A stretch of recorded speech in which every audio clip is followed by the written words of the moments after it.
Thank you for joining us here on India Today Global. We over here have been discussing the war, the strategies, and what is it that Iran has done so far, what is it that US and Israel have done so far, the impact on the region, but the ladder of escalation is only increasing and going higher and higher. To discuss this, as always, we have Pranay and Sandeep joining us. And today we're going to talk about the various levels when it comes to the reaction and the response of Iran. Let's take it one by one. Pranay, let's start with the first one when it comes to not just the ladder of escalation, but how things stand right now. Also, I won't call it a ladder of escalation, but rather in this battle theatre, in this conflict theatre, what is Iran's play? Okay, what is Iran's strategy? Let's talk about Iran's strategy. Okay. So Iran's primary strategy is make this conflict asymmetric payoff structure. Like, we take a lot of hardships, we have taken sanctions, we are still facing sanctions, but we will escalate the cost for you. Cost as in make this entire payoff asymmetric. That attacks will be full throttle, wide spectrum, very dispersed, and targeting US bases as well as what you called coalition of willings. So the Arabian Peninsula, the countries, those who have built those shiny structures without making any defense, for any such eventuality or any such contingency, now reeling under pressure. This is for the first time, I think, post Gulf War. This is for the first time they are forced to shut down their refineries. It's not just shut down their refineries to safeguard their residential premises. And I think the Arabian Peninsula is witnessing this drone warfare, this missile warfare for the first time. Gone are those days when the Scud missiles were shot by Saddam Hussein. But this is after many years. Right. Now this thing. Right. So, Sandeep. And Sandeep, you're talking about the Scud missiles, very interesting. Which is one thing. I just want you to also address the asymmetric warfare that Iran is involved in. So I'll go to the point that Pranay said about the Scud missiles, right? I was in college when the Scud missiles were fired, and I remember it was a grand total of 88 Scud missiles that Saddam Hussein fired between January and February of 1991, right? Iran has fired 800 projectiles in one night alone, right, of the opening hours of this conflict. That is the asymmetry that you're talking about, numbers, right?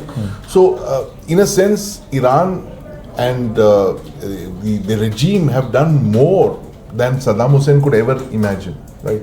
And Iran was a threat at that time as well, but the urgent threat for the United States was Iraq. And today you have so many firsts in this conflict. It's the first time that one country has attacked so many countries around. It's the first that two nuclear powers have attacked a third country, which is an aspiring nuclear power. It's the first in this century, at least in the 21st century, where one country has attacked and destroyed American military infrastructure. That's right. And this conflict, I call this conflict a gunfight in a gas station. Yeah, very right. Very apt. It is unimaginable. The kind of scenes that we are seeing. Oh wow, gunfight in a gas station, because the entire GCC is a gas station. It is Absolutely. a gas station. 50% of the world's oil and gas comes from that region. Comes from this region. So you talk about the resource curse, right? The resource curse is the curse that countries that have a lot of resources do not have democracy, right? That's what the inverse thing is. That whereas countries who don't have anything have to have democracy because people will overthrow them and stuff like that. So this is the kind of resource curse, but we are seeing a very different kind of a resource curse over here, where countries who have got these resources have built all these, as you mentioned, those shiny buildings, this infrastructure, oil, and now they're extremely vulnerable, right? And you just combine that. You have the oil infrastructure, the gas station.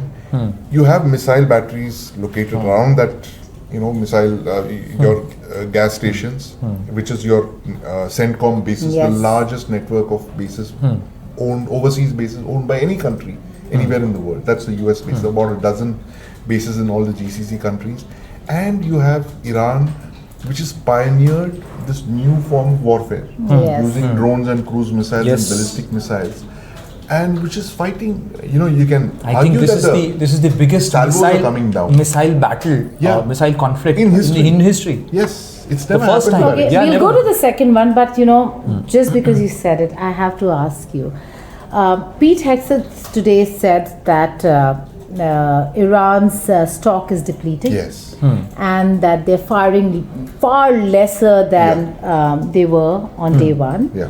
Iran says that they've stopped because they're going to now use missiles with a far greater payload. Heavier warheads. 1 ton. Yeah, 1 ton. Or more. There were reports. Nothing less than Yes. a And ton. just Right? to add to what you said, that today, just a while ago, Pete Hegseth and Dan Keynes did a presser, and they said that 5,000 missiles Yeah. they have fired on Iranian Can you territory. imagine? But- 5,000 missiles. Yeah.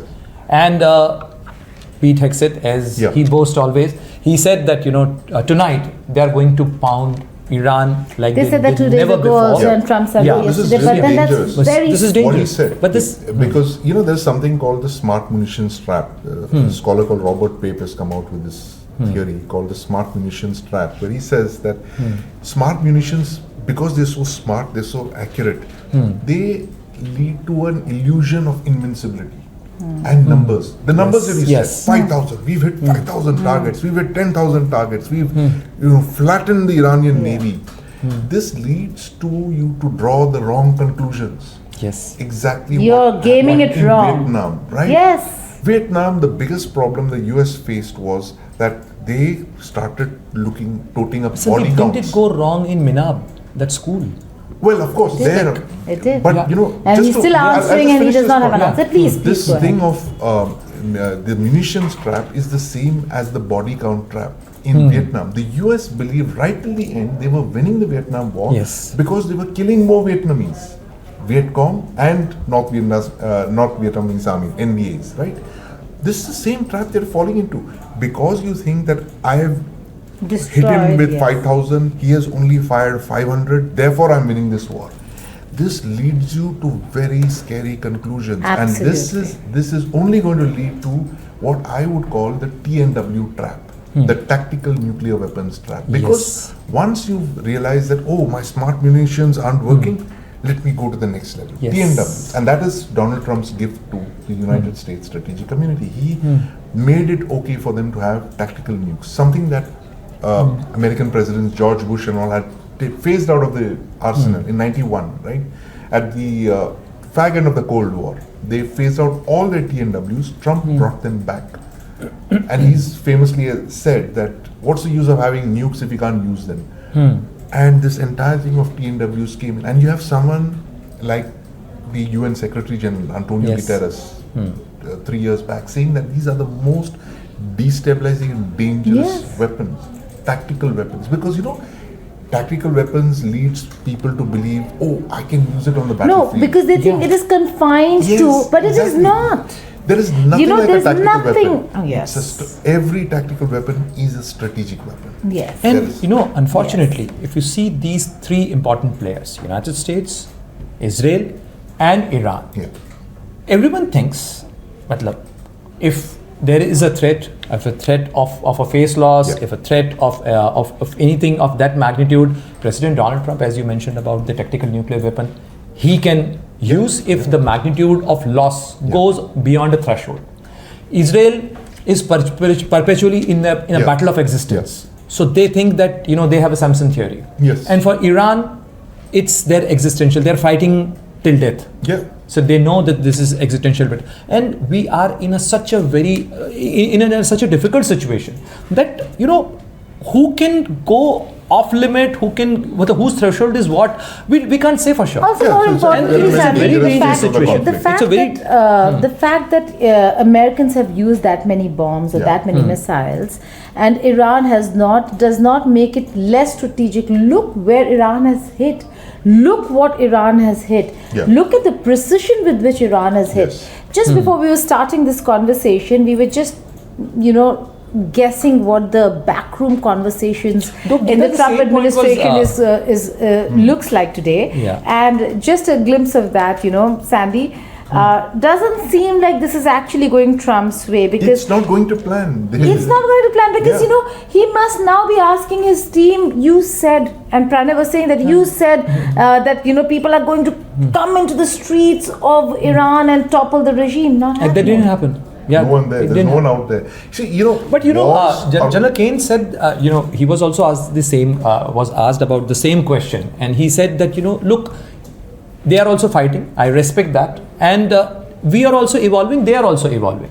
This conflict is still on. So, as far as the strategy is concerned, from a military professional point of view, I think he was also right that in a battlefield, you also evolve your strategy based on your rival or your opponent's strategy. So both Iran has also evolved, they have also changed their tactics, and so are the Americans. But most experts are saying that you don't enter a war without an objective. What's the objective? the problem They've here is shifted that goalposts too many times. the goalposts has always been shifting, and the other thing is that I think the biggest mistake that you make is when you underestimate your adversary's ability to do something, right? Russia made that mistake with Ukraine, where they went in thinking that it's going to be a swift operation, and they're still fighting, year 5. Yes. Israel had all the intel that Hamas was going to carry out a horrific attack of the kind that they did on the 7th of October 2023.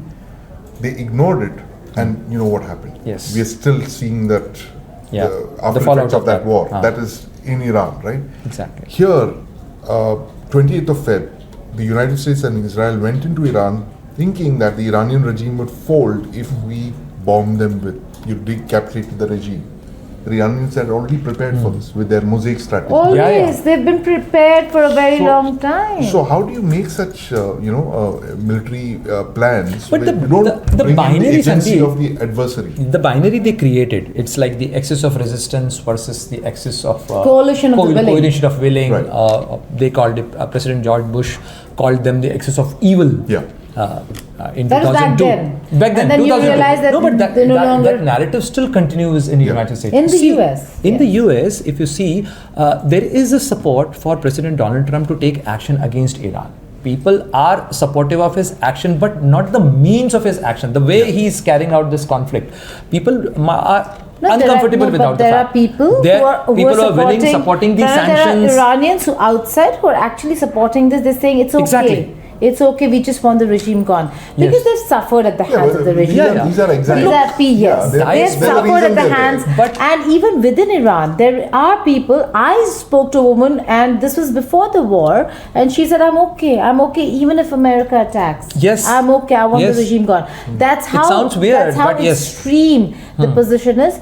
But that's not how Iran works. but That's not what Iran is. Even, And Iranians don't work like. In fact, I think the attack on the school has been a huge disaster That's- for America. They're yeah. explaining. I mean, Trump is saying Iran could have tomahawks. Yeah, Like really, that's Sandy. Well, there's only 3 countries in the world with tomahawks. There's the United States, there's Australia and the UK, and 2 other countries, Netherlands Japan and the Netherlands, and they're Japan is on yet our to way, so- receive its delivery. Yeah, they're yet to receive this thing. So it's very far-fetched. What Trump was saying is, don't take it very seriously. But the fact is that a The lot fact of is that children they're trying to have died, cover up. and they're The trying fact that they're trying to put it on Iran. The And fact you know that they're saying it's IRGC. It's the same playbook. it is When they say, oh, they're there, that's why we targeted. they're losing the narrative war. The Americans. That's a very big thing because what we've seen in the past is that the US has full control over the narrative. But do They you build a narrative, they go for it. Like in 2003. Yeah, but they built a narrative, but I don't think that they carried that narrative so well. They failed to convince people of United States because still, the American media is asking this question. Absolutely. People in America are asking this question: that what exactly are we Objective. going? What are we Objective. achieving? What is What the was your aim? aim? What did What we were your get? And objectives? if you see how the goalpost was shifted, Yeah. the regime change to decapitation of the leadership, to denuclearization of Iran, Ending the missile infrastructure. to destroy the missile infrastructure of Iran. So they have been shifting this goalpost, and President Donald Trump might be saying that we are very close to achieving those objectives, but we don't see that thing. And despite having eliminating 40 leaders, the regime is still there. People are still there. They are still governing that country. And even if that. Merely going by the diaspora. Us 3 are sitting, Yeah. expect us to digress. There was Yeah. one very important thing we started with. This is the Iran's war strategy. Yeah. Can we go back to that, Pranay? No, I think we have you largely spell it covered. out Yeah. and then we will discuss So- it because so because maybe the we viewers did would want to discuss know. about the mosaic strategy, which many people call the Hydra strategy of Iran, where not only Decentralized. Iran, a decentralized structure, that the proxy network also fights. So that's why Israel is carrying out these operations against Hezbollah as well. The Houthis are also there. In Erbil, the US bases are not also. just proxies outside. This Yeah. decentralized structure is within Iran as well. 31 regional commands. I mean, you can keep trying to get into the system, but the Americans have never been able to wrap their heads around it, no matter what they do and no matter what the penetration of Israel and America has been within Iran. So, to give an example of how this is, this cell system, how it works is that it's usually seen in insurgent groups, terrorist groups, guerrilla groups, where you have multiple cells, which means that even if one cell, so one cell is like a self-contained unit. It's got people who do intelligence, resources, carry out attacks, who raise money, man communications and stuff. And then you have these multiple cells, right? Now the thing is that the structure works is that even if you destroy one cell, the rest of the body organism continues, right? And one cell is independent of the other. So that's a decentralized network. It's a very flat kind of network, and they don't want a pyramidal network.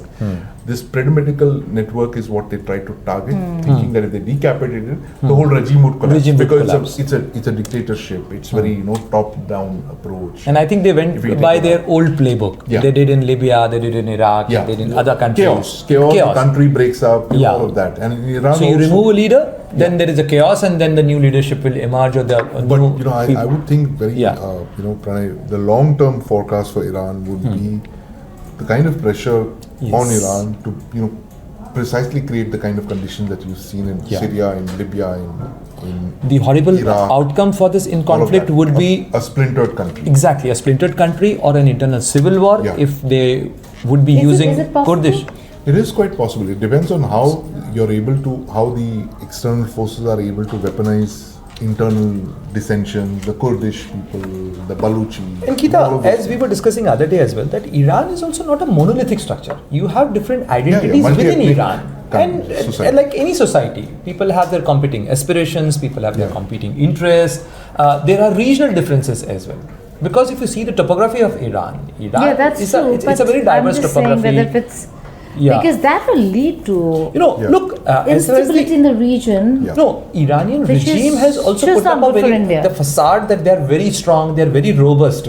But there are internal frictions, there are internal issues. And but that goes for every country. Every country has internal frictions. Absolutely. But if a country such as Iran breaks, the ramifications for us for India, exactly. For us in the region, it's going to be huge. I would say that even if Iran goes on the same path, and if Iranians acquire nuclear weapon, then also we'll have our fallouts. Oh yes, absolutely. That's not. See, nobody wants a nuclear Iran. Exactly. Nobody wants a nuclear Iran. Let's be absolutely clear about it. Nobody wants a nuclear Iran. But we also do not want an Iran, at least if you ask me as somebody who's following an Iran that is controlled by America and Israel. We don't want America in our backyard controlling in a given Iran. condition, because our entire access. Imagine Iran and a pro-US Pakistan.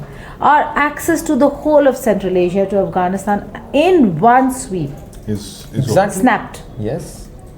But nobody wants that. But don't you think so, in a given condition, as Geeta said, that nobody wants a nuclear Iran? And that aside, let me just add one more thing. Conflict, if you have an Iran controlled by US, forget about the trade war, Sandy. Look, they'll control our oil, energy security goes for a toss. In one sweep, everything. You'll be dependent is the problem. I'm not saying they are already not treating us like equal partners, But Geeta, till about 45, 46 years ago, you don't they were want largely that. controlled. But Prabha, you don't want that. You don't want that. You don't want that. But with Iran not being under their control, you are in control of the region to a certain extent, because you've had very old ties with Iran. I'm looking at us. India's strength is the multipolar world and the way we navigate, because our interest lies in multipolarity. But it will not be multipolar if Iran falls into American hands. Historically, for us, I don't think it's US is trying to research the monopolarity of the world. They want to have their dominance. And the way President Donald Trump thinks that we are the biggest military power, and that's why he is militarily... But then say it, right? Yeah. Then don't say the objective was to take out nuclear weapons. It's oil, sure. It's Venezuela, it's Iran, it's oil, 70% of it's containing China. It's like the produce oil. No, not But oil. you're saying Monroe But I'm talking document. about, the Monroe But document. if you're looking purely from the point of oil, then you're looking at among the top 5 oil and gas producers, Iran and Venezuela are there. They're already Yes. in the US. And you've counted China. See, for him, I don't think he's looking at it through the Indian prism. We are looking at it because we know how bad it's going to be for us. He's just looking at it and he's already spelt it out from the China prism.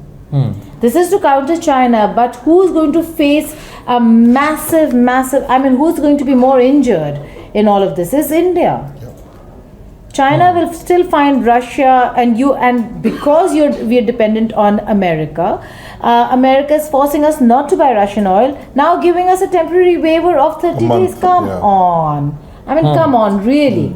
Can we go back to your strategies? Yeah. So another strategy is about like raising the stakes for the brinkmanship game. So the bigger partner, the bigger player, if you raise the stakes for him, then it's actually making the commitments high, and you are trapping that bigger player. So now United States is kind of caught into this thing. Their bases, as Sandeep was mentioning that day, that never in history the American bases have been targeted in such volume, with such magnitude. Even the Soviet Union never did it. Sandeep has done an entire episode, right, on this. We'll put the link in our description.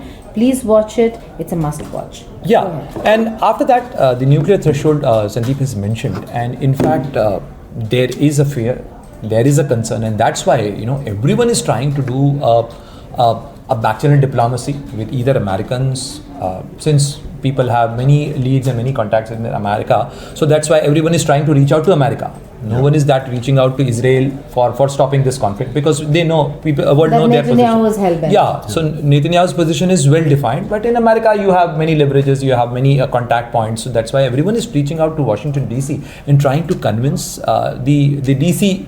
Also, Israel can't move an inch unless and until Trump wants Israel to, or if Trump is not involved, if the US is not involved, there was never going to be a war. Israel could not have gone up alone. Absolutely not. No, and going by what Trump said a few days back, where he said he wants absolute surrender and all of that from the Iranian regime.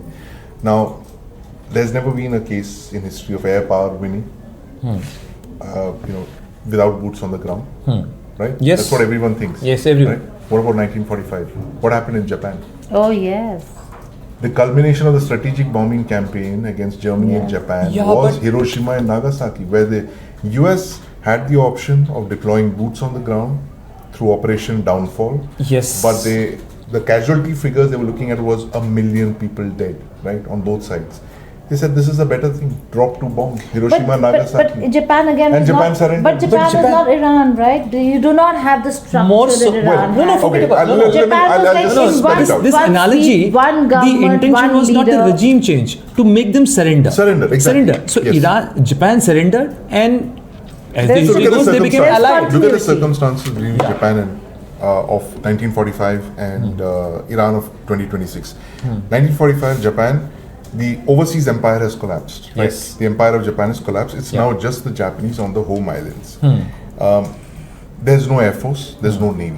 Completely destroyed. Yes. Right.